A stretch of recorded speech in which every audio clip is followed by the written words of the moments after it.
We're going to talk about what season we're in right now on the biblical calendar. We're in the midst of Passover through Pentecost, or in Hebrew it's Pesach is the Hebrew word for Passover. And Pentecost in Hebrew is Shavuot, or Shabaot. And we're right in the middle of that season right now, which I'll elaborate on in a little bit. But Passover, those of you that are familiar with the Passover Seders were held over a couple weeks ago. And then there's a countdown, approximately 50 days into the Festival of Pentecost in English, where we get 50 from. Now, we did an introduction last time on the biblical festivals in the spring, from Passover to Shavuot. Well, this is like a summary from last week, and it's on the CD if you want it. We start with Passover. We go back to Exodus 12, when the Israelites were in Egypt, and they were told to kill the lambs, the Passover lambs, and apply the blood on the doorpost and the lintel. It says in the evening, but in English you don't get what it's really saying. You have to know the Hebrew, and the Hebrew is saying a specific time, and I elaborated on that last week. I'm not going to do that tonight.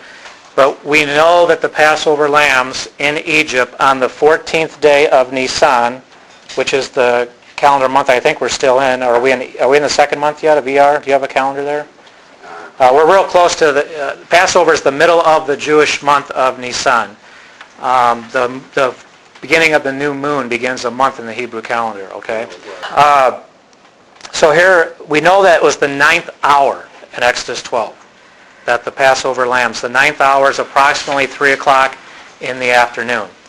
And we were looking at how Jesus, whom I'll refer to as Yeshua, fulfilled these appointed times. Now, does anybody remember what the Hebrew word for festival is? Anybody? Moedim. And it means appointed times. And in Leviticus 23, it says, "These are my feasts, saith the Lord." They do not belong exclusively to the Jewish people. We're talking Passover, unleavened bread, Festival of First Fruits, Pentecost, in the fall, which is a little bit later, Rosh Hashanah, Yom Kippur, and Tabernacles. These are the appointed times. And they belong to God, and they were to be shown to the world through His chosen people, the Jewish people. But these are for all the redeemed of God to be able to understand and get the meaning and to partake of. They are not exclusively given to the Jewish people. Yeshua fulfilled the appointed time of being the Passover. Okay? And we looked at that last week. What does our Bibles tell us in the Gospels? That He died what hour of the day, of the afternoon? The 9th hour. Okay? And it had to be the 9th hour for Him to fulfill the death as the appointed Passover lamb. Now, what's interesting is that there's only one day of the week in the temple times that the Passover lambs would not have been killed at about 3 o'clock in the afternoon, the 9th hour. Does anybody know what day that was? Friday. But yet most of the Christian world today, what day do we celebrate that Jesus died on? Good Friday. Okay? The reason that is that Friday night begins the Jewish or the biblical Sabbath day, weekly Sabbath. So they were moved up to the 8th hour. This is straight out of the Talmud. This is straight out of writings from the eyewitnesses to the temple in the first century before it was destroyed. So that the only day of the week that the Passover lambs were not, if the Passover occurred on a Friday that particular year, they would have been killed the 8th hour. So if it was a Friday, then our Lord's death at the 9th hour does not fulfill the appointed time, and He could not be the Messiah. He could not be the Passover. You understand that? But any other day, Saturday, even the Sabbath, through Thursday, it would be the 9th hour. Okay? So, by the way, if you have any questions, just please raise up your, yeah. Also, 3 of the Gospels say that he died as the day of preparation was setting in, so it had to be the day before. Okay. And there's a whole another depth of the study on that. I'm trying to be really basic for all of us that aren't familiar with that yet, but it gets into real big detail. Yes? I'm sorry, what day did you say he died? What day of the week? I'm not going to say I know exactly. I mean, I think most, looking at the Bible, most people are probably going to say about Wednesday. Let me elaborate a little bit on that because there can be a controversy with that too. Yeah. One time Yeshua says, as Jonah was in the belly of the fish 3 days and 3 nights, so the Son of Man, so he would also be in the belly of the earth 3 days and 3 nights. And the research, and by the way, it's in the book here, the research on this has kind of established that by the time of the 1st century, 3 days and 3 nights is an idiomatic expression in Hebrew that really means the same thing as on the 3rd day. Now we have to balance what is said.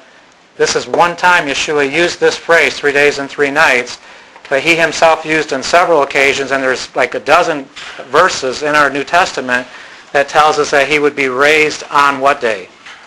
The 3rd day. The 3rd day is before the full 72 hours. So we have to rightly divide, and I've done a lot of research in this area, and the idiomatic expression 3 days and 3 nights was equivalent by the 1st century of meaning the same thing as on the 3rd day.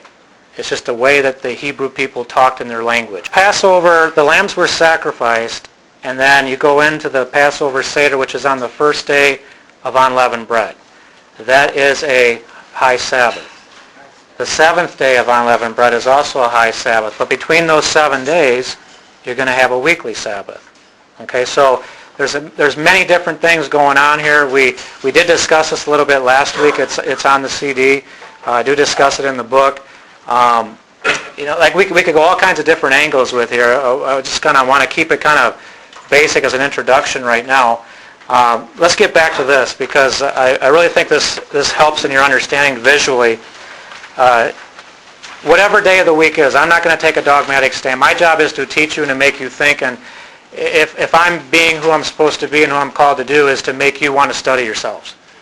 Okay? Not to take my word for it. I'm nobody. I'm just a servant just like you.